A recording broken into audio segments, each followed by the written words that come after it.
Hey everyone, welcome to the fifth episode of Back at the Ranch, Expedition Online's after show. I am your host, Danny Knaub. With me is our latest explorer who was sadly sent home on the crazy double crossroads, which I cannot wait to get into. Andrea, welcome. How are you?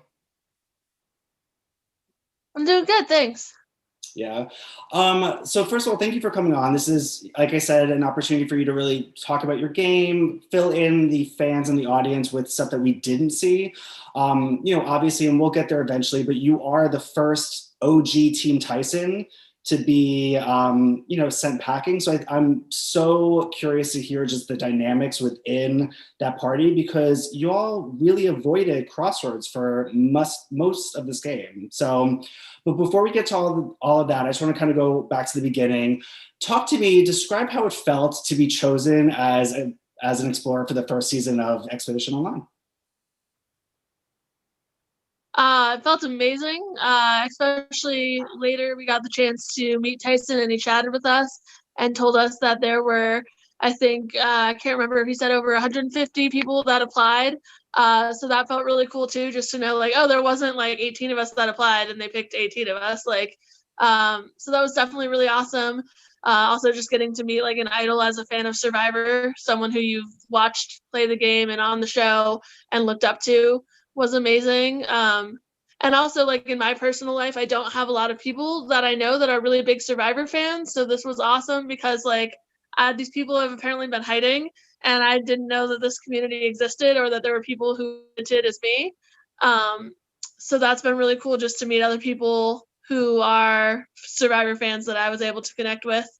Definitely. No, I'm so happy you said that because this community is so huge and similar. I feel like I didn't know anybody else to talk to about it. And I kind of stumbled into this world and I'm just like, wait, these are my people, like these are my people. But you said to yourself, and I was actually going to ask this question, you kind of answered it, but for anyone watching, like legit the Boston Rob and the Tyson, who are like Survivor gods, hand picked you guys. Like that's insane. So on the first night when you've been casting the show and you're kind of just standing idly by and videos start popping up, and how does it feel, A, that Tyson chose you, and B, what did you just in general think about your whole party? I felt like the other videos were much more like charismatic in a way, or a lot of the people were just really like fun and funny, which just totally fits with Tyson. And I would say a lot of the people that I met were just like had that personality that I could see them like being on a show like this. Um, I felt like for myself personally, my story was maybe a little bit different just in terms of like the reason why I started this journey and wanted to come on was because of my mom and the fact that she passed away. And that is something that really like drove me through the game, and like I would talk about that because it honestly is really important to me. It's something that I carry with me. um, but I didn't really feel like there were very many other people on there who had sort of that similar, I guess, emotional story or connection, which isn't a bad thing. I think they all had their own reason for being there as fans of the show, but I just noticed a lot of the other videos seemed more outgoing or just kind of they had more of a bigger personality than I feel like. I tend to be more shy in social situations and hang back. And I know like throughout the game, I think that kind of affected me in moments when more willing to just hop in another room. I was like, oh, are we doing this? I'm a little nervous to go to another room. And what do I say? So I would find myself sometimes in rooms just sitting there alone for like a moment before, making those moves. So I think uh, that was one difference I noticed, I guess, between myself and the other people who got cast, like the night that I was watching it. But it was a lot of fun to see everybody. And then once you actually get to know them, you're like, oh, they're kind of like their video, but they're also real people with real stories, and there's differences for sure. Like it's more than just a casting video. Totally. Well, I mean, that's a good point that you make. I mean, obviously, this is a different game than Survivor because this is just purely online. You're meeting people for the first time. For everyone who is watching that doesn't know this, you're essentially not able to message people one-on-one. I mean, everything is really done through video, which can be pretty intimidating. And there's only certain rooms. There's only a certain number of people allotted to rooms. So you have to be very strategic. Yep. So, as someone who you're saying is a little bit shy, I mean, do you think that what were like, how did you sort of approach it in okay, well, I'm in this game, so I do have to sort of figure it out. Like, what was just your sort of mindset going into those first few days where connections were really super important? Yeah, I feel like day one was pretty easy for Team Tyson. We all got along. I think all of us that got put on the OG Team Tyson are really like quirky and just kind of like funny people. Like I feel like Tyson really did pick people who I would say are kind of similar to him in a way. I mean, you guys probably watched us in the mods talking about us bonding over beans for like hours, like just really weird. Bean combos were crazy. Day one, we kind of were all put into the same room on our teams.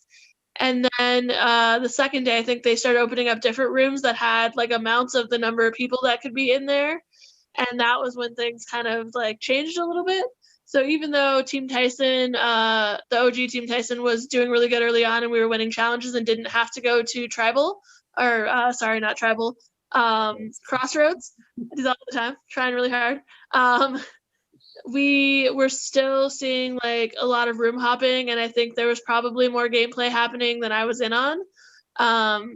So I know there was Tom, and we called it the Lean Tom. It was called the Lean Two, and only two people could be in there, but we called it the Lean Tom because he would like always stay in there, and then one by one people would go by and visit him, and I never was able to make it in there. Like every time I'd be like, okay, I'm gonna jump in, like somebody else would jump in.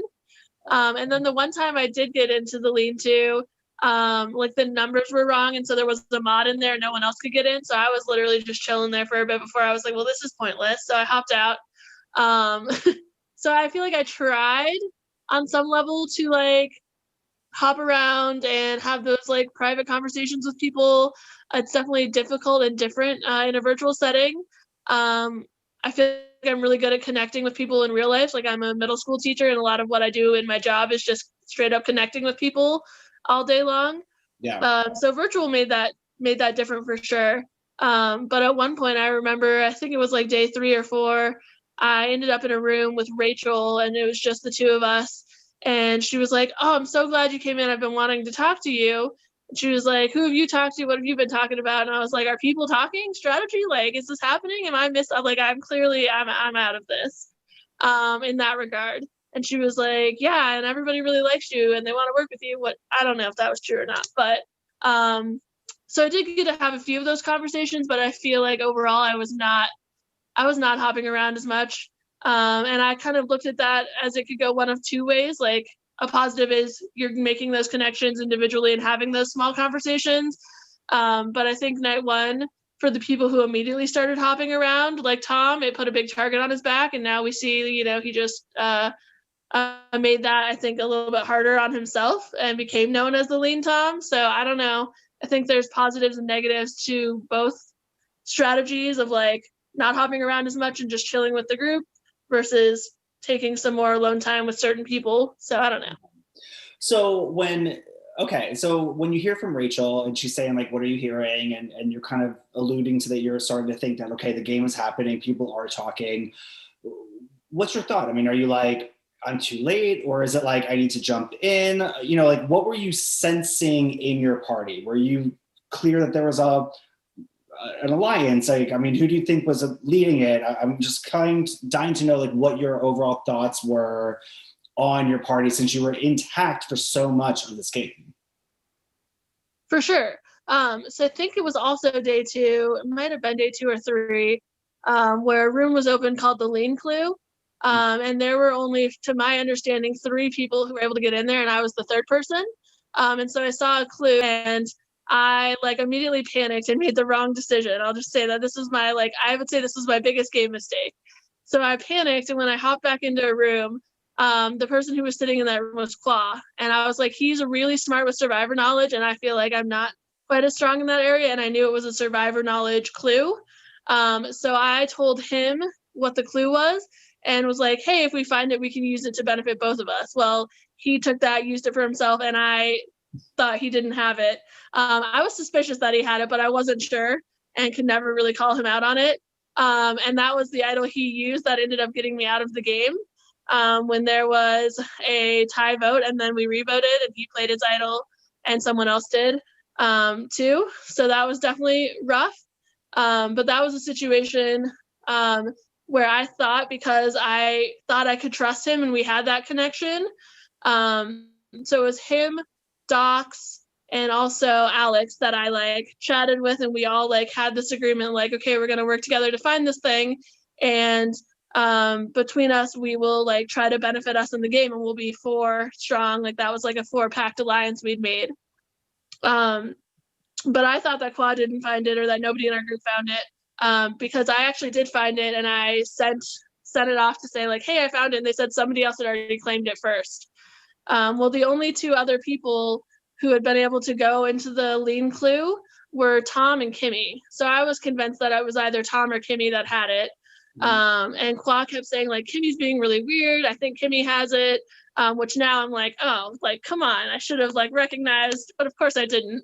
So I was convinced that Tom and Kimmy were working together because they spent a lot of time together in the lean-to, like hanging out.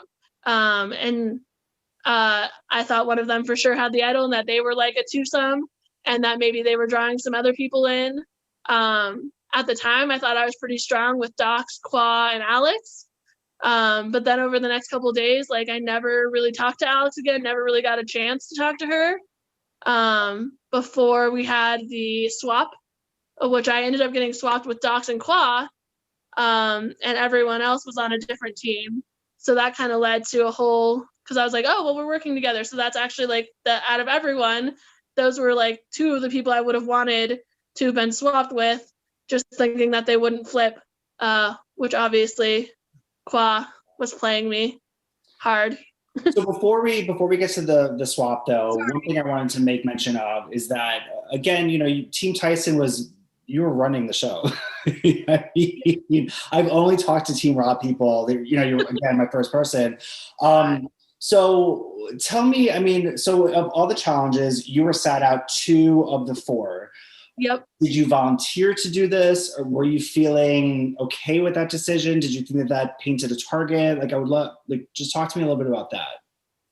Yeah, so the first challenge was more of like a puzzle academic knowledge challenge, and I was like, I feel great about this. Like, granted, Docs didn't really get to hear from us what we wanted. He had to choose what everyone was going to do, but he made the right choice and put me exactly where I wanted, which was the literature challenge. The second challenge was more of a physical challenge with either doing the, what is that called, on one arm? Do you know what I'm talking about? It was like cans versus plank? Yeah, plank, or holding the cans out. And I honestly have really terrible shoulders, so I was like, I wanted to sit out, but I also didn't want to be the person who's like, I want to sit out, like in the very first chance we get. And then that does like, okay, well, she's not a strong player, so do we want to keep her around? So I did have all of those questions, but ultimately I did say, hey, if everybody else feels really confident, I would rather put the team in a good place to continue winning versus me being in on a challenge that I know like I have terrible shoulders and I probably won't do well. And they agreed, and so I sat out of that one. The challenge after that was it was like that word puzzle challenge, and I felt confident about that, and I got 1 out of my 2 faster than my other person, so I did okay. But that was a good one. And then the next challenge, the 4th one, was another kind, not really physical. It was just throwing a ball into a cup. Yeah. And we were all sitting around practicing, and I was pretty hit or miss when I was practicing. And I know other people were too. Like, honestly, those cups were super small, and it wasn't like nobody was doing great. But it just kind of like, as discussions happened, and some people felt really confident and some didn't. And like, we weren't sure if Jordan was going to show up on time because he would always show up at like the last minute. I ended up sitting out, and I honestly didn't really want to, because I felt like, okay, now that's 2 out of 4 that I've sat out, and they probably are really looking at me saying like, she's not super physical, we don't want to keep her, whatever. Should there have to be a vote out, that could be an easy play that someone would make about me.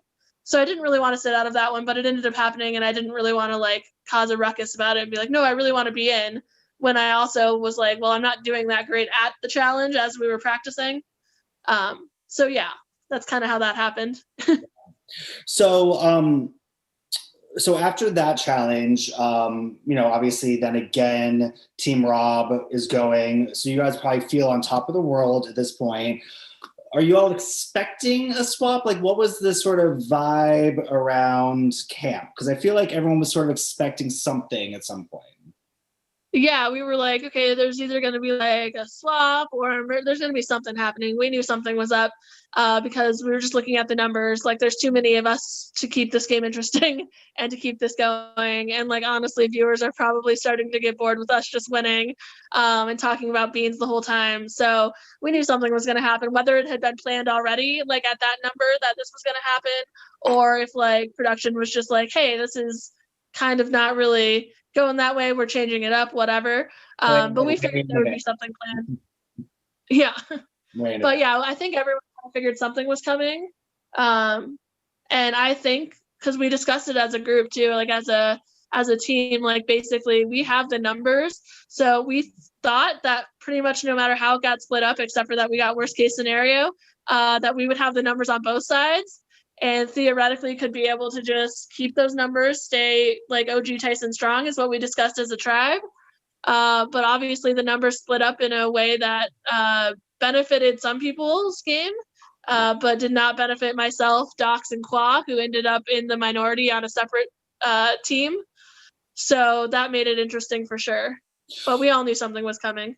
I was going to say, I mean, because this was fascinating, because obviously with a swap, it's very exciting, especially for fans, because we're watching it being like, this is so cool. And then watching, because essentially the way it worked for anyone that's watching at home is that Team Tyson having, you know, you all were winning, you all got to pick in order, I think, of the ping pong relay, I believe. So it was sort of like, the order you played. Yeah, and so we're watching and it's like Rachel picks, then Taryn, then Alex, then Kimmy, then Tom, and it's like the whole group is going, they're flipping now to Team Raw, but they're intact. So you're swapped, and of your original party, it's you, Qua, and Dux.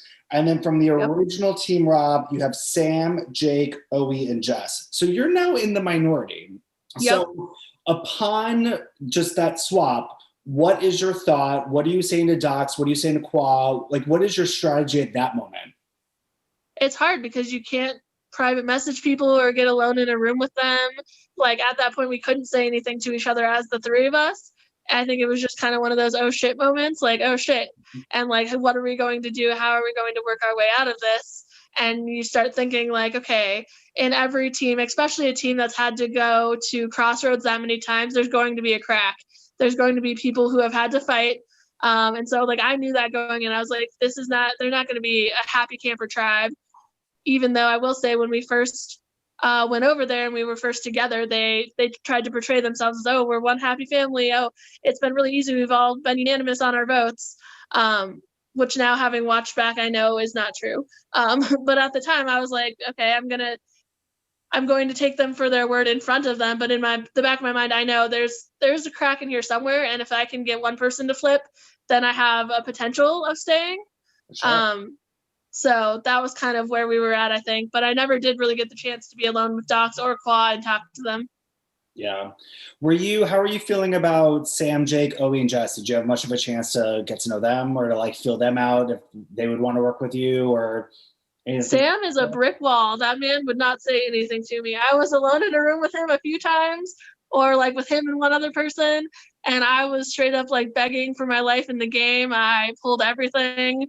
I want to play. I'm here for my mom. I know I might not be like considered the most threatening in terms of being a strong challenger, but we're going to be going to one-on-one elimination soon. And so do you want a strong person? I feel like I was pulling out all of the stops, everything I've ever seen in Survivor, and he was just a brick wall. He would not say a word to me. Like I was like, tell me where your head's at. What you thinking? Nothing. Yeah. Owie, I feel like I can connect with her because she's a teacher too. And she lives in Colorado where I live. So I was trying to like make that connection on more of a personal level. But I think she was sitting pretty with her tribe and didn't want to mess anything up there. And then Jess, I also didn't really get like Jess said one thing to me actually. And Jess told me that I was safe and that they were all going to vote out. Oh gosh, I forget his name, the actor from LA. Oh, Jake? No. Jake. Yeah, told Jake. Me that I would, yeah. Yeah, she told me that I would be okay and that they all wanted to vote out Jake. And I didn't know whether to believe her. because Jake had already come to me, Qua, and Docs and said he wanted to flip and vote with us, and that he knew he was on the bottom of the original Team Rob tribe. So I was like, okay, I'm getting conflicting things from you and Jake. Like, they're kind of similar. Like, it sounds like, yes, they might want to vote you out because you're at the bottom, but I wasn't sure if I could trust her on that and if I should vote Jake or if I should trust Jake. He wanted all of us to vote Sam. So those were really the only two people who would have game conversations with me. Everyone else was a brick wall. And so who did you end up voting for that night?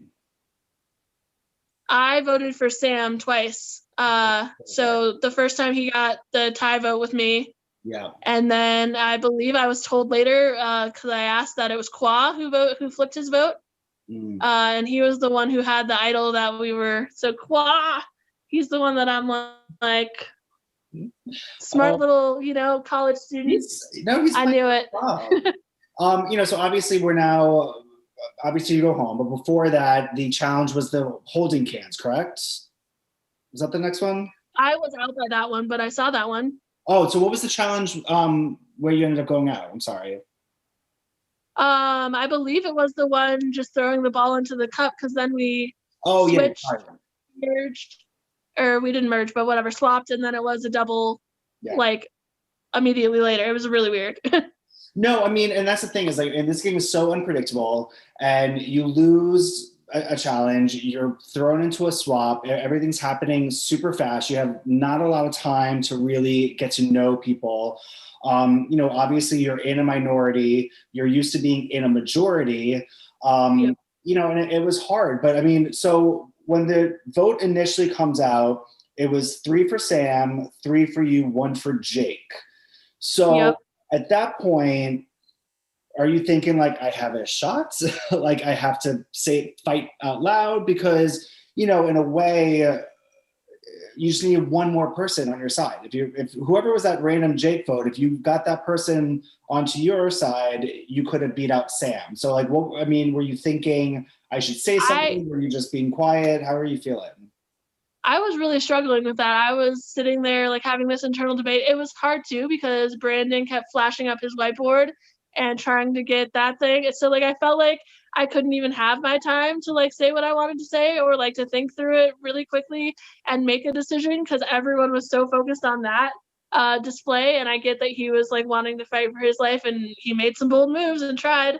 And I respect that, especially like in this online game. Whereas like I really wanted to reach out to Docs and Qua and whisper and make sure we were still good, reach out to, my other person and make sure that they were voting Sam, but you can't do that. You can't be like, hey, like, it's really awkward. But I definitely struggled with that. I didn't know whether I should bring up the fact that Jess told me they were all voting someone else out and not me, and if that would like change anyone's vote. I was struggling with what to say and not say. Because I was also like, I feel like if I do bring that out, then I'm still, even when I get back, I'm still in the minority most likely of what's happening there. I'm still at the bottom, and that's going to make them trust me even less. So I had all these internal debates, but it was really distracting with Brandon trying to save his own life. So like, I felt like that was hard to balance. And I'm just remembering that the challenge was actually balancing act. So wasn't that where you had the book on your head and the cup? Oh, you're right. So that was the one that you actually ended up going. I wiped that from my memory. I don't blame you at all. I don't blame you. That was one where I was like, I feel super confident. Like, I'm really good at balancing stuff on my head. And I like held the book up there like before I was like practicing, and it was doing great. And I made it, I think, like 10 or 11 minutes, and I felt great. And then I had an itch on my face, and then I just lost it. And I was like, no. Yeah, because it wasn't soon the dumbest reason. Yeah, it wasn't soon after you dropped it. Then everyone had to go on one foot, and then it just got that much difficult. And I felt like I could have done okay, maybe not for as long as it was Oe and what's her name, but Kimmy. But I was like, I don't know if I could have gone that long, honestly, to be able to earn that immunity. But I did feel confident going into that one, so I was sad that I was one of the early droppers. Yeah, but it's interesting because that's the thing about this game, is that it's all about strategy.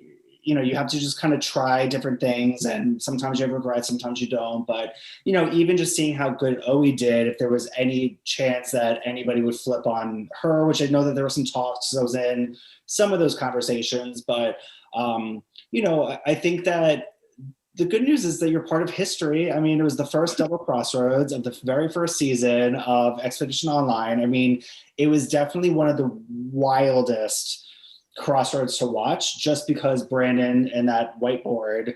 Yep. But, I mean, obviously, when you saw that you were voted out, how were you feeling? Were you super mad at Qua? Were you just sort of like, it is what it is? How were you feeling? Yeah. I think I even said to myself at one point during Crossroads, I was like, I knew it. And I said that, and that was in reference to Qua, not in reference to I knew I was going to get voted out. Like, I had a feeling that I was on the bottom of the bottom and that I was fighting for my life. But in reference to Qua with the idol and the flip it, I was like, I knew it. I should have been smarter. So I think that was at that moment, I was having that like biggest regret of like, why, like I did end up finding the idol by myself without his help. I just didn't get there fast enough. So I wish I had had more confidence in myself, I guess. So I think that's like a learning point is like just be more confident in who you are and what you can do, which was kind of cool. I was definitely sad. Like I said, my reason for being here is important to me with my mom passing away. Like, I don't like mean to just like play that drum all the time. I think people, could see that, oh, like sounds cliche or you're pulling the emotional string, but really like it is true. Like my mom, like you don't know her, but she was like the most badass person. Like she was so fucking cool, and she would have like if she'd been on Survivor, she would have won, like guaranteed. Like she's just an amazing person, and I really was like, this is something that I feel like I wouldn't have had the confidence to do like a few years ago in my life, even to send in an audition tape and try out for something like this is crazy to me. But it was also the most fun I've had. Like everybody I met was super awesome. Like I said, it was that community. So I was definitely sad. I was like, now I have to go back to real life and the election and the pandemic and and not be dreaming about the wrong moves I made or how I can do tomorrow's challenge better or who I need to talk to one-on-one. So it was definitely like a little bit of a, oh shit, like this is over now. But it was still good. I was glad I did it. But yeah, I was definitely sad. Well, I have to say, I mean, I think you'll see that this is an incredible community. A lot of us have all stayed behind and continue to be friends and play games and get to know each other. So, you are part of the family, but I just have to say thank you, Andre. I mean, this is having played something similar. This is you put your heart out there, you put your soul out there, you're vulnerable out there, and you did a really great job. And I think you should be super proud of yourself. I think your mom would be very, very, very proud of you just for stepping out of your comfort zone and doing something like this. And I love hearing that, just you want to be more confident because you see when you are, things work out. And I think that that's an incredible lesson to take from all this. I just want to say, because obviously your mom is a huge fan of Survivor, and I want to make sure that we're honoring her. Like, what was her favorite season? Like, what did y'all like watch together? Yeah, so it was like my mom had cancer for about 3 years, and it was around that time. I don't even know like why I started watching it. I think I just saw it on Amazon Prime, and I was like, let's hop in, let's do it. We started watching the season, and there's like some similar shows on TV that I've always been kind of into. Like I guess I like this idea of like the strategy and the mental game and that aspect of it.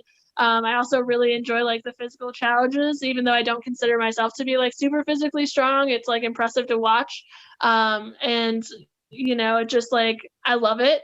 So I don't know what it was that really got me into it, but my mom would watch it with me because she basically like lived in the living room at that point because it was really hard for her to go up and down the stairs. So she had like her chair that she like lived out of, and we would just sit and watch season after season. And she was just like, "This is crazy. These people are ridiculous. Why would you ever do that?" But I knew, like from knowing my mom, that like if she had the opportunity, she totally would have done something like that. Like she's always encouraged me to like be adventurous and follow things that I want to do. So I don't know. It was just really cool and. Yeah, I'm sad that my mom couldn't see this because honestly, I think she probably would have just turned it on every night and been laughing at me and watching me and like laughing in a good way. But like, I don't know, she would have had a lot of fun with it. And I think she would be surprised that I did something like this, but in a good way. So, yeah. Well, thank you so much for sharing that. I mean, that means a lot to us and it just helps us get to know you even more. And again, like I said, I mean, you're an incredible player and you should be very proud of the game that you did. So just sort of final thoughts of everybody who's remaining in the game. And I think you might be caught up, but who are you, I am. who do you think is in the best position? And B, who are you rooting for? It could be the same person or it could be totally different people. Okay, so this doesn't answer your question right away, but I'm not rooting for Qua. Sorry. But I think that Alex is playing a really strong game. Alex is like kind of flying under the radar. Like I'm she's been sorry. telling some people like I really want to sorry, Alex Okay. is playing a strong game. She's like I don't know. I feel like it's gonna catch up to her soon. I'm kind of worried for her because she has been. I've seen her in rooms telling people, from what I've been watching anyway, telling people like, "Oh, I want to make big moves. Let's make a big move tonight. Like, let's do a big move." But I don't think enough people have seen her say that yet. That it's really caught on. That like Alex is out there trying to make big moves. In terms of the challenges though, like Kimmy and Owie are killing it. So I mean, if they keep winning challenge, if one of them keeps winning challenges, they're kind of dominating that, and I think that's awesome. On a personal level, Taryn's just like the fucking coolest person you'll ever meet. She's just so fun and funny and authentically herself. So on that level, I would love to see someone who's just like a really awesome, authentic, cool person win. But I don't know that she's playing the game hard enough or good enough at making decisions. It seemed like when she was tasked with making a decision, she was hesitant to go one way or the other. So I think the person that I'm rooting for the most, oh, that's a good question. Docs never did me wrong. He stuck by me. He said he was gonna do what he did, and he did it. And he tried to support me. So I guess I'm gonna go with Docs. Like, good on him. Okay. Yeah, we'll see what happens. Andrea's seal of approval. I like it. Yeah, I don't think he'll win though, but I'm rooting for him anyway. Okay. He seems a little out of the loop. So just appreciate the opportunity. It was really fun. Hopefully I can continue to, you know, be involved in some way or like hang out with people. I really enjoy that aspect. Appreciate you guys. This is clearly like a lot of effort was put into this. Just first off, like all the mods are awesome. And it was clear that you guys had like a plan and there was like, I was talking to someone who had done a different like online survivor game and he said this was by far like the best one he's done in terms of like planning and the way it was structured and laid out, and it's been really awesome. So I just appreciate it. You guys are awesome. Well, thank you so much. That's really sweet of you to say. And, you know, we really do care about this show and we, you know, really do put our hearts out there and do our best to give you guys the best experience that there is, which is why I think we say that we're the best game out there. So congratulations on playing it. You know, maybe we'll get to see you in the future. Well, welcome to the other side. We call it the fun side. You'll see that all wacky, all crazy. We'll have fun with this. But for everybody watching at home, thank you again for tuning in to another episode of Back at the Ranch. Andrea, great game. Thank you so much. You got to the swap, which is incredible. But for everyone, obviously watching at home, we still have a lot of gameplay to play. This cast is on fire. This is a crazy, like, there was so much drama last night or the night before. I was like, oh my gosh, this is crazy.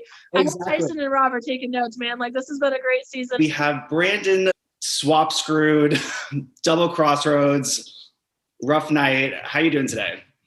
Oh, today I am doing better, you know, after you take a couple moments to assess and talk to everybody else who's already been voted out and also realizing that you did beat somebody in this game. It feels a little bit better. Good. Yeah, no, I mean, definitely. This is, you know, your opportunity to really fill in our fans and audience with what was going on inside the game. Obviously, you were a great player and you played really hard. So I think you were behind a lot of what happened at the beginning. So I'm really looking forward to, you know, talking to you. But let's go all the way to the beginning. So essentially, how did it feel to be chosen for the first season of Expedition Online? I just did it as okay, I have 10 seconds in my office. I see this. I'm going to go and click the record button because everybody who tries to, you know, get on the show, the actual show of Survivor, if I can mention that, you know, you spend hours trying to figure out how should I act on this video that I'm sending in every 6 months, right? And on this one, it's the first time I was just like, you know what? I've thought about this for hours, how to get on the show. So I'm just going to send a little video.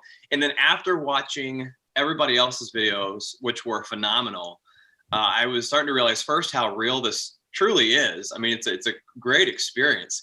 And second, that, man, I am way behind the 8 ball because these videos are phenomenal and there are some personalities on this crew that are going to be discovered and might be a little bit intimidating because of their ability to create what they did in those videos. Unlike the Survivor show, you don't see those videos. Here, you see them And now the opportunity is in those videos is to use not only those videos against people, but also what Rob and Tyson also said about those people, which is half the reason why Trey went home so early.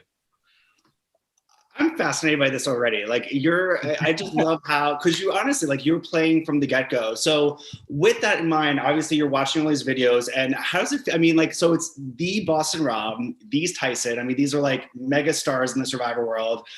So how does it feel when Boston Rob picks you? Dude, I told my crew, I told the Rob squad a couple times. We asked, the faux pas questions of, who's your favorite and all those other questions that you always ask. And when it got to me, I made sure that I didn't list my real favorites, because you list your real favorites, it's another pickup on, hey, this is how this person wants to play this game. Trey mentioned to me in conversation that Ian was his boy, and he was going to play like Ian.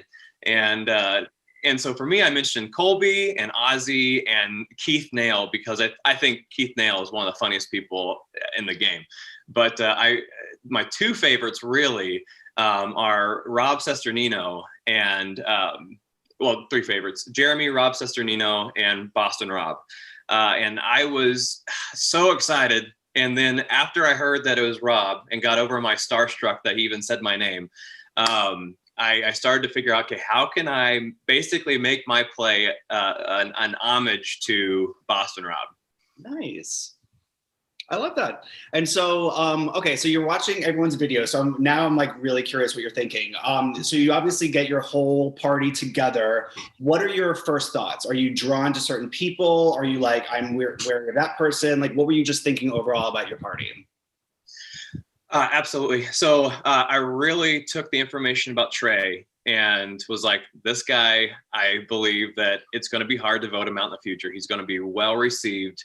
And no matter, I gotta take off and maybe I took off too early, because I think he would have been very valuable in the challenges. And I'm sure he's already told you guys how how much he was very delighted in the fact that the two challenges we did after we voted him out were a word challenge, which he would have been number one at, and then it was a Pong challenge, beer pong challenge type thing. He just graduated from college, so we probably did that a little too early. But at the same time, my setup was basically playing two people in. I had to figure out who was I going to get out, not only next, but the next after that. And I forget what your question was, but I was just asking what your first thoughts were. And just out of curiosity, like, can you just remind us what was said that day that sort of made you, like, oh, Trey has to go out pretty fast? Yeah. So first, I believe the show is telling that story pretty well. And that is Teresa and Trey both showed up late, or they left early that first day. And in a game where it's all about communication and relationship, you leave the first day, you just made it easy for everybody else. And the good thing is we are a group of people that would have gotten along well. I think Boston Rob based his votes partially on people that it's a well-balanced team.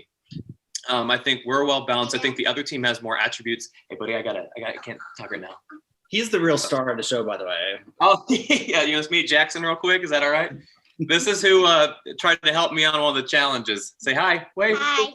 Okay, I'll talk to you soon. So cute. Where's the camera? Go upstairs in our room. Listen, the mod chat would always be like, Jackson made a cameo. Jackson made a cameo. We'll talk about that later. But so they both set themselves up for failure at the very beginning.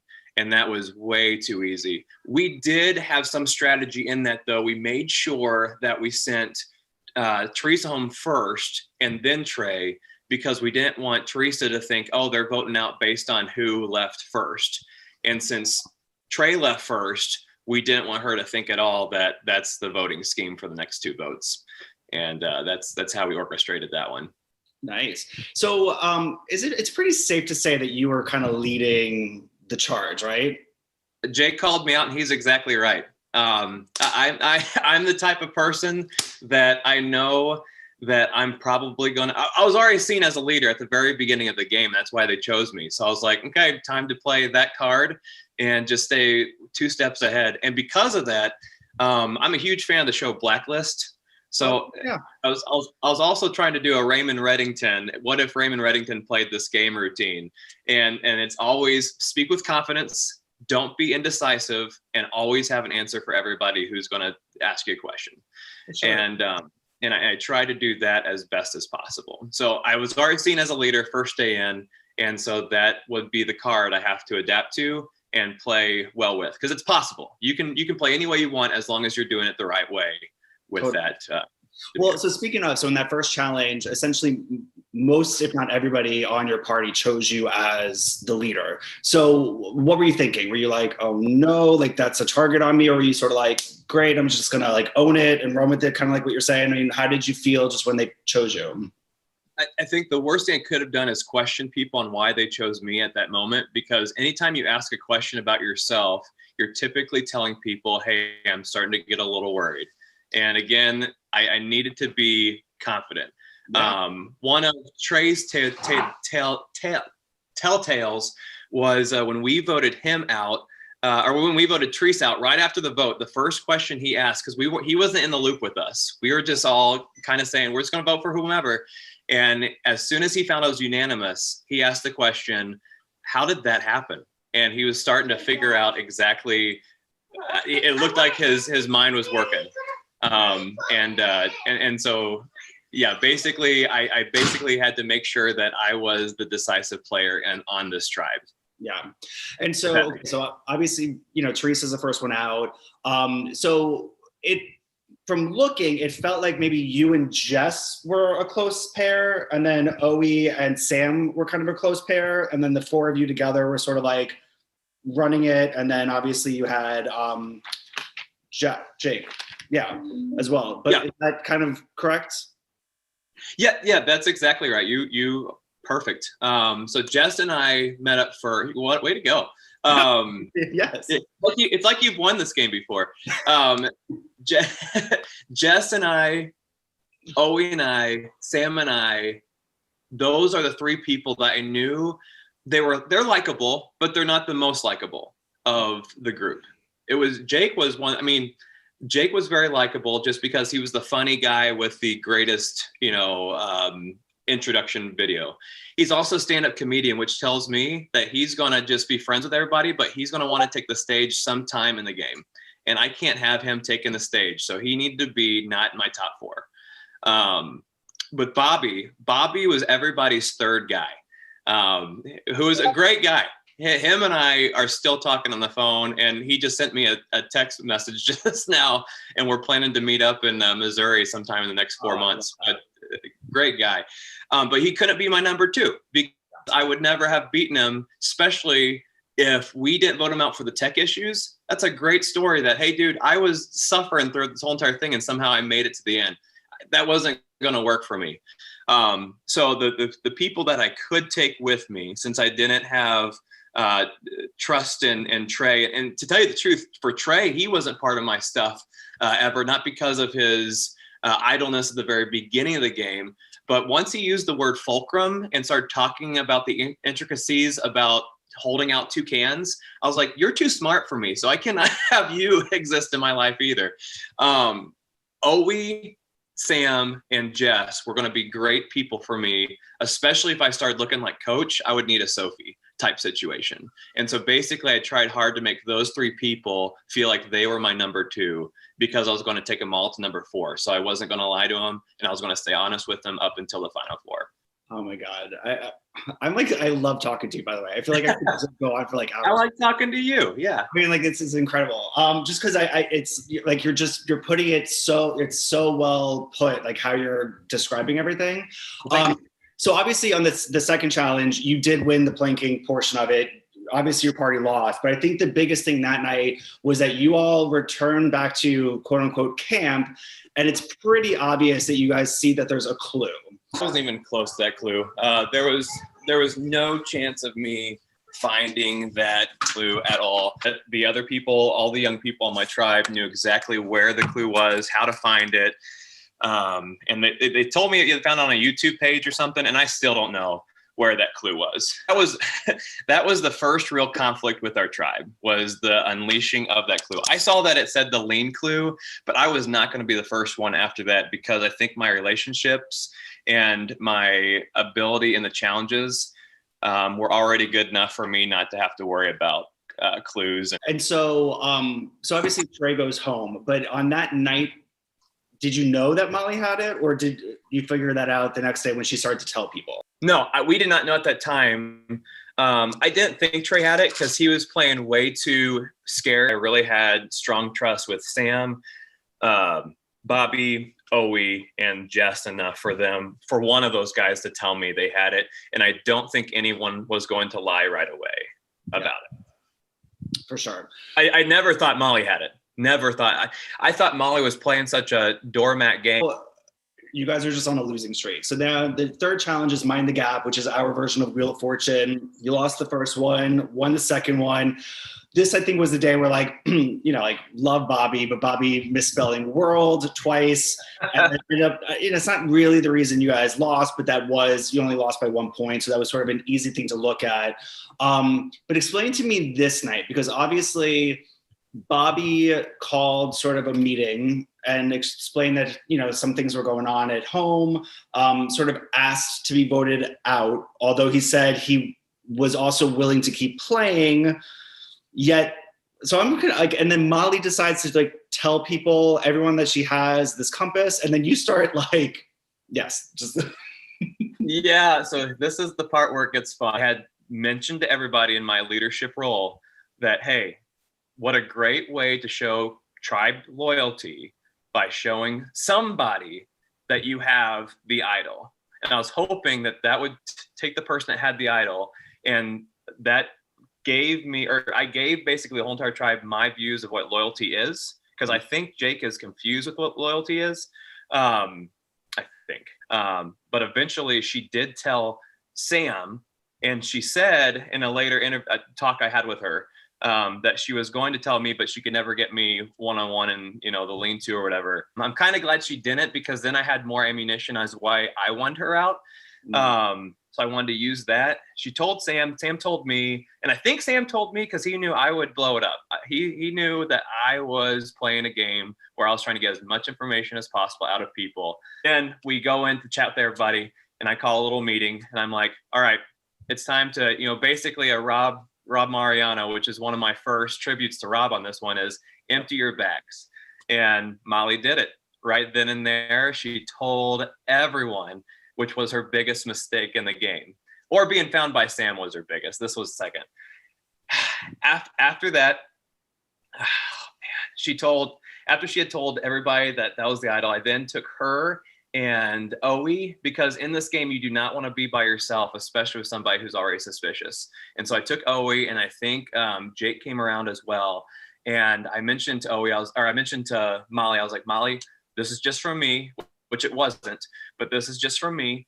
I think that if you give us anybody else, doesn't have to be me, your idol, that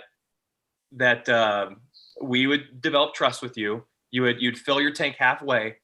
You've already filled it up a little bit by telling people, but if you want to fill it up some more, here's your opportunity to do so. And she started getting nervous and scared and petrified and everything else. And then she asked one of the moderators, can I give this to somebody else? I didn't want her to give it to Jake, because Jake was going to be next after Molly. And so I was like, it's Owie's birthday. Let's use Owie's birthday as a perfect gift to say, hey, just give it to Owie. It's her birthday. What a great, great way to end tonight. And so she was about to. I left the room because I thought we were fine. Owie left the room because she thought she was going to get the idol. And then that's where Jake and Molly were all alone together after two of us had left. And there was a change in the strategy or who this was going to, which then that's where I was going to be like, I need to capitalize on this. I'm going to have to blame or suspect Jake of this just to make sure he's the next one out after Molly. Yeah, it was wild for sure. I mean, and it was almost like watching it, like I almost felt for Molly, because you guys all, as your alliance group, really laid it on her, because it was just like, no, you really need to do this. No, you really need to do this. No, you really, really need to do this.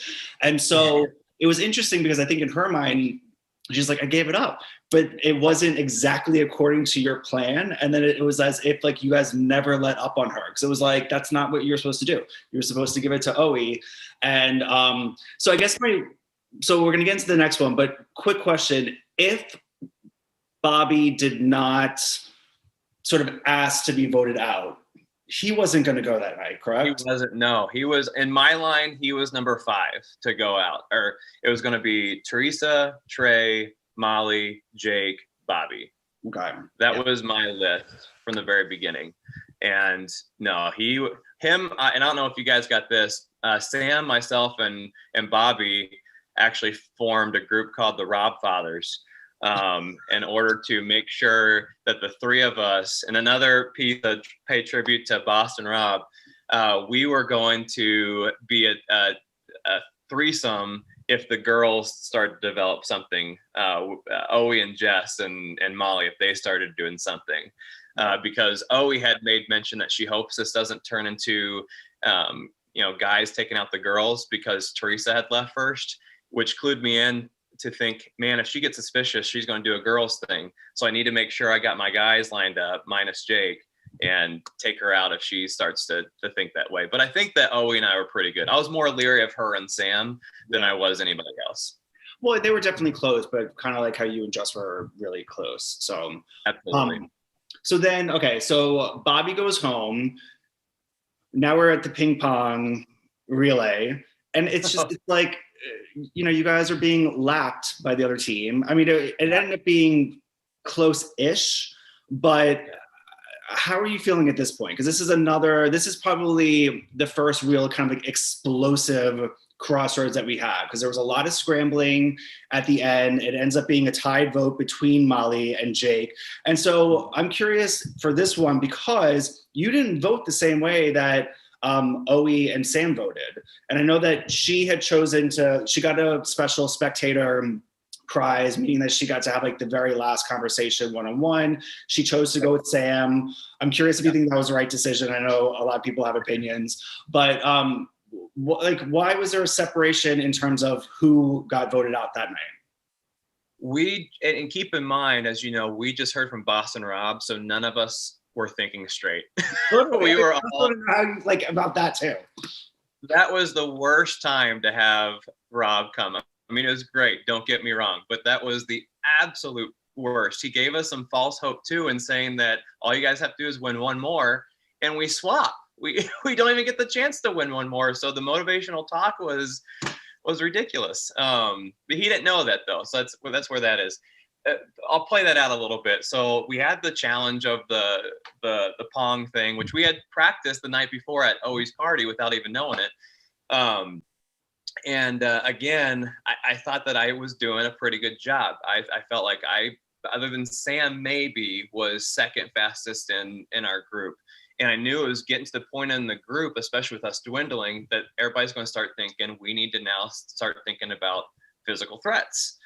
Yeah. And so I was like, I think my alliances are strong enough, but I'm starting to get a little angry that it's about to be the part of the game for our dwindling tribe that they're going to be taking out the challenge threats, just to minimize that. So I was getting a little worried, but not too worried. After the game, instead of trying to figure out my mindset, should I go with a more like, do I need to say keep me because I'm a physical threat? I don't think so, because I think my alliances are good. I just needed to chill out. So I didn't talk to anybody. I actually turned off my screen because I was frustrated. Oe and I think out of everybody, we're the ones who are the biggest athletic competitors, and we seem to be the ones that also take losing the worst. So that's something I need to work on, because I think I could have had one or two conversations that could have clued me in on where everybody was thinking. I knew that my alliances was still pushing Molly because we were sticking to a plan, but I knew also that, we also wanted to have a little bit more fun with this game. And that would have been Jake, because Jake was after Molly. I did not have a conversation with anybody about the vote beforehand. Also because I wanted my group to start making their own decisions. I had made pretty much every single big decision already. And I was just going to show my group, hey, this one's yours, guys. But never did we have a chance. I didn't talk to Oe. I didn't talk to Jess. I didn't talk to to Sam, and everything happened so quickly, as you know, that night. That was just crazy. The one thing for me, I was going to probably go the Jake route because I didn't think he was ever going to give that idol up. He even said the words, "I'll transfer this if I need to," and I gave him plenty of opportunity to do that. And I was a little bit, arrogant about it, I think, in my asking. A little. Just a little. I'll admit that. I asked during a game of beer pong, I was like, "So you could give up your thing to the winner here," and I think it was affecting him because I started to see little, pieces of sensitivity that he was showing, and I now needed to use that against him, which stinks. I would never do that as a real person, but this is a game of relationships. Yeah. So then we go to the vote. I didn't talk to anybody, or before that, Rob talked to us and he mentioned vote out the weakest link. Vote out the weakest link. You're only as strong as your weakest player. That's when I was like 100% Molly. That's who he is. And if I'm really playing a tribute to Rob, I need to go exactly what he's telling us. So Molly was going to be my choice regardless. None of my other tribe members knew that at all. And so Owe and Sam met. I have no clue what they talked about because we couldn't talk really afterwards. Yeah. I was stuck in the room with everybody else. And prior to that, I did tell Molly in a conversation with two other people that, hey, let's blow this up and vote Jake, just to make sure that Molly was voting somebody else that wasn't me. That's the only reason I even mentioned Jake at that time. And then after that, sorry if I'm being long-winded, but then after that, okay, good. Then after that, that's when I told, after the Rob thing, he basically said we need to unite. All I was going to do in that conversation with telling Jake that information before he turned into a bearded red hot chili pepper was, dude, I have to tell you that I'm a little suspicious of you. I'm not saying you did this. I'm just saying the suspicion is there, and that's why I've been trying to get you to give up that idol to anybody else. I was actually kind of trying to save him a little bit, but that's not how he took it at all. At all. No. Well, it was similar to the day before. I think that he was feeling like almost like I think he was starting to feel like there was this alliance that he wasn't in because like you were laying it on him, Just was laying it on him. Oh, he was sort of like I thought I was going to get it. And I think he's just like, get off me. Like I have it and I still want to use it for the party if we have a swap, but like lay off me type thing. I think it's sort of. Well, and I think what got under his skin is he started talking about loyalty and how he's been he's been the most loyal one here. And I have no evidence or examples of him being any more loyal than anybody else because we were all making the same decisions. Yeah. And then second, he was late to the game in lines. I think his whole game was try to be smile, smile, smile, friend, friend, friend, and wait for people to come to him. And no one ever did. And we all like him. We all think he's a great guy. And I can also tell he's taking it personally because once he said, I like you, I don't care. I don't play this game for friends. I'm glad I have them at the end, but I'm playing to win this game. And so the minute he said that, I was like, okay, this is the way to just, ruin his game because eventually I'll have to. And wow, he went, my boy Jake went nuts. Yeah. It was a new side to Jake for sure. I mean, it was fun to see him, fighting a little bit and getting, sort of you two going at it. So do you think in that moment, though, you guys made the right decision? Because obviously it's a tie vote. You re-vote, it's a tie vote. So now you're all having to talk. But I mean, obviously it felt like the reason you were trying to keep Jake was because you're like, oh, he's going to keep this, we'll keep the compass in the game. We'll be able to use it for all of us. And so let's get rid of Molly. I mean, do you think that was still the right decision? Or do you think that you should have just flushed the compass and gotten him out and maybe kept Molly? You know what? I didn't have time to even consider that because right after that was a swap. And I was having internet issues. And so I didn't even know I was swap screwed until like 30 minutes after Tribal because my internet went bad. And my wife had a complex migraine at the same exact time where she was forgetting the alphabet and got tunnel vision. She takes Emgality shots and it's been a while since she's had one. So I was going crazy at home. Like, I can't talk to these people. I have to be husband first because Bobby would be husband first. Yeah. And I was late to my own game. So it was a terrible hour and a half. It really was. Is she okay though? Oh, she's fine. She gets these, and she just didn't. She just hit at the right time. Just hit at the right time or wrong time. Yeah, she's much better. Well, because I was actually going to ask that, because I know that when the swap happened and you definitely got swap screwed, I was going to ask because I know that you really didn't stay on and talk to any of the new people. You kind of jumped in, you're like, hi, welcome, thank you, looking forward to playing with you, gotta go. And I remember being like, wait, no, you have to like get to know these people, but I didn't know any of that was going on. So that was the reason that happened. I knew as a player, because I had just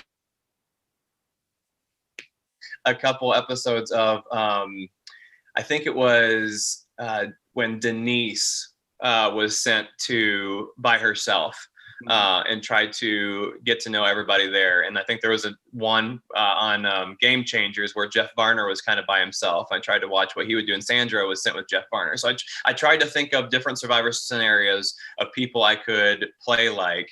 And there's not really a real good one, but I knew I need to make relationships as fast as possible, tell stories about my family. And they were at such a place. Come here, Jackson. Yeah, Jackson, come here. And just to let you know, a little Easter egg, or not Easter egg, but a little inside story. The reason I chose Jess, Owie, and Sam, other than all those other reasons, is because I made sure I told Owie that Owie was my wife's favorite. Jess was Eden's favorite, and Sam was Jackson's favorite, my family. None of that's true, but it does bring a heart to the issue. You know, it kind of include them to my family and saying, hey, you're playing for my kids, you're playing for my wife, without swearing on anybody's life. So I was doing everything and anything I could to get those relationships. You were good at this. Well, and now I'm telling the world what all my secrets are. So exactly. Should I even like record this? I'm like, this is good.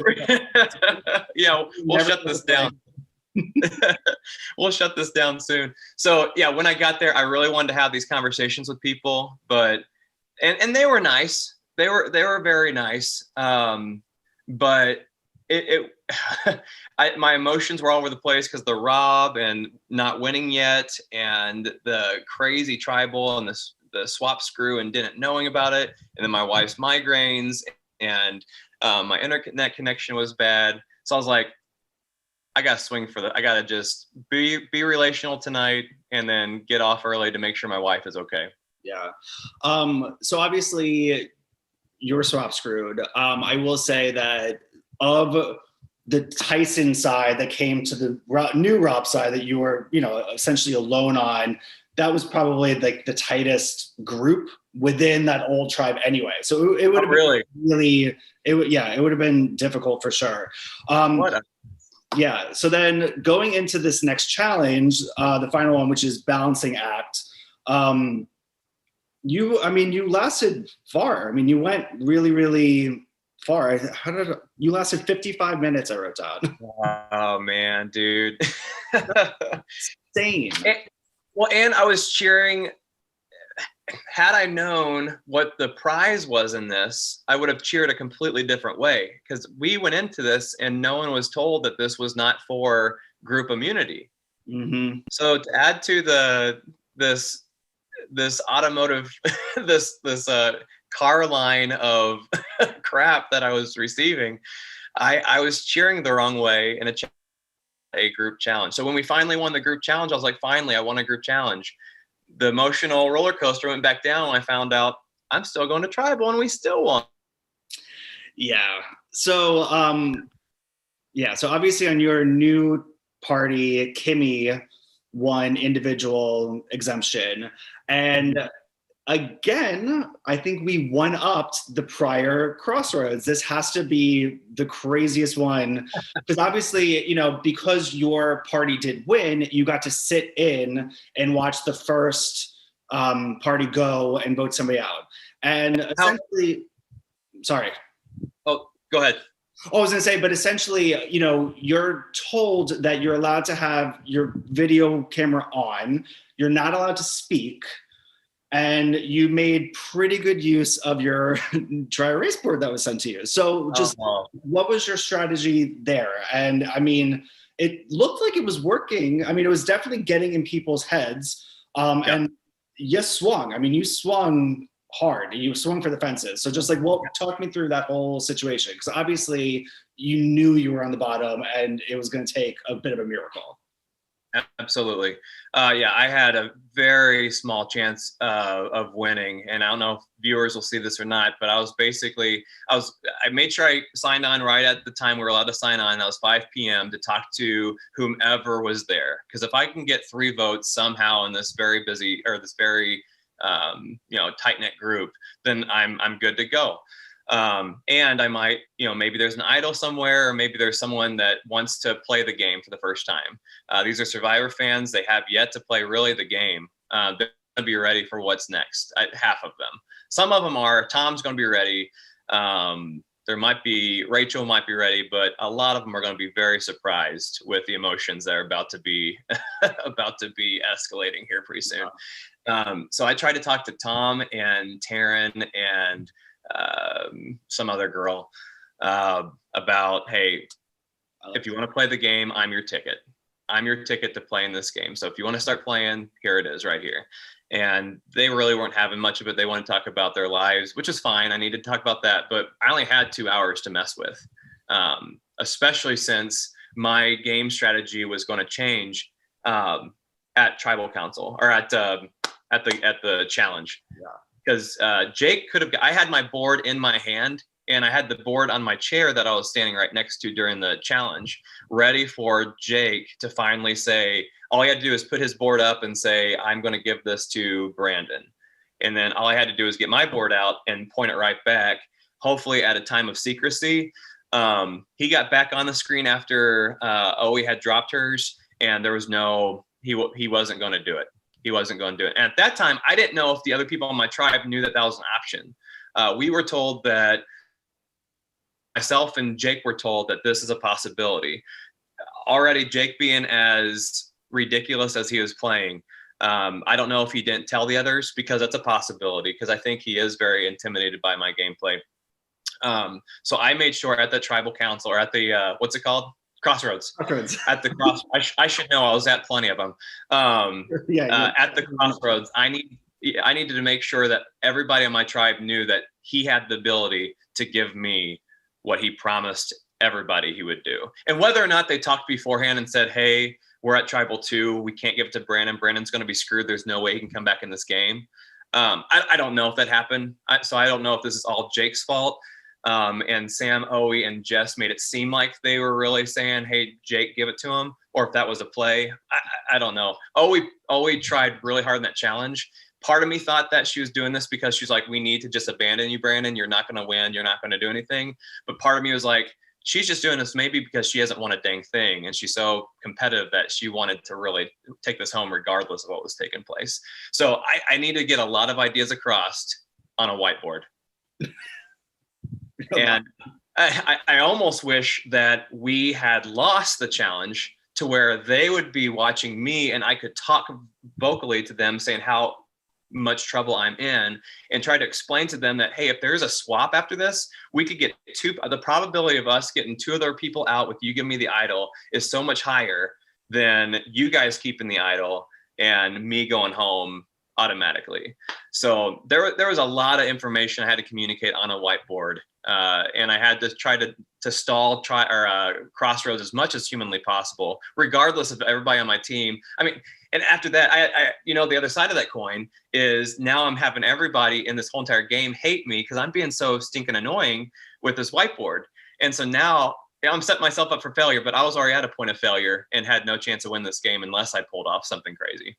No, I mean, it was very much, it reminded me a little bit of like Adam at Winners of War, where he just like walked up to the podium and was just like, give this to me. I mean, like, this is a game, and you swung. And I mean, and that's the thing is like, I was so excited to talk to you today because in my mind, like, some people who go out early are more memorable than the people who get sometimes to the end or super far. Like, you're somebody to me that, obviously this is a new platform, a new show, but like when you think like All Stars, you think Second Chance, you think like, these characters, like you're somebody who just like, you played really hard, and it was very entertaining to watch. So of those who are remaining in the game, who do you think has the best shot of going far, and who are you rooting for? The people I think, my vote that night was Tom. And that was both a warning shot to everybody else in that game, saying that he's the biggest competitor right now. He's the one, I think he's the kingpin on that side, because he's the only one that had the confidence to talk to me in a room by myself saying, hey, dude, it's going to be you tonight. That tells me that he's confident. He was great at challenges, and I think he's the kingpin in an all-girl group. And I think that Quo or Wah, I think he's their little dog that they're going to pet and bring along with until they get down to, 4 or 5. And I think Docs, and I think they're great people. So just because I call him a little dog doesn't mean I hate him. But I think that Docs is kind of their, he's a leader, but we're going to vote him off soon. I think he's their fun grandpa. And I think he's going to be gone soon. So I really think it's going to go down to Tom and the 4 girls. I hope I didn't ruin Owie and Jess and Sam's game by what I did, but I had to start playing for myself and myself only, which stinks. So I think it's going to be Tom. I think he's bringing 2 girls with him at the very end. And then I'm rooting for my girls, Owie and Jess and Sam as well. Nice. Well, again, thank you so much for taking the time to talk us through everything. I will say, because you played such a hard, like you were just such a force in this game, that right before Crossroads, when essentially the rest of your party like iced you out, it was so painful to watch. Because I remember just being in a room with my video off, and I was like, I want to talk to him. I want to talk to him, but I can't talk to him. And then it was like you would switch rooms to go be by yourself, and I would have to like follow you. And I was like, I know you just want to be alone. Just sit here, just like. It was just painful. Well, you guys brought me comfort, and here's the thing. Here's the thing, Danny. As I was sitting there on the couch, I was perfectly fine, even though I was, bummed about what had happened, because by the couch near me was Jackson sleeping. And I haven't been able to tuck him in for a couple days now. And even though it's been like 3 or 4 days, it sounds kind of sappy for 3 or 4 days. But man, every single moment with the people you love the most, it's invaluable.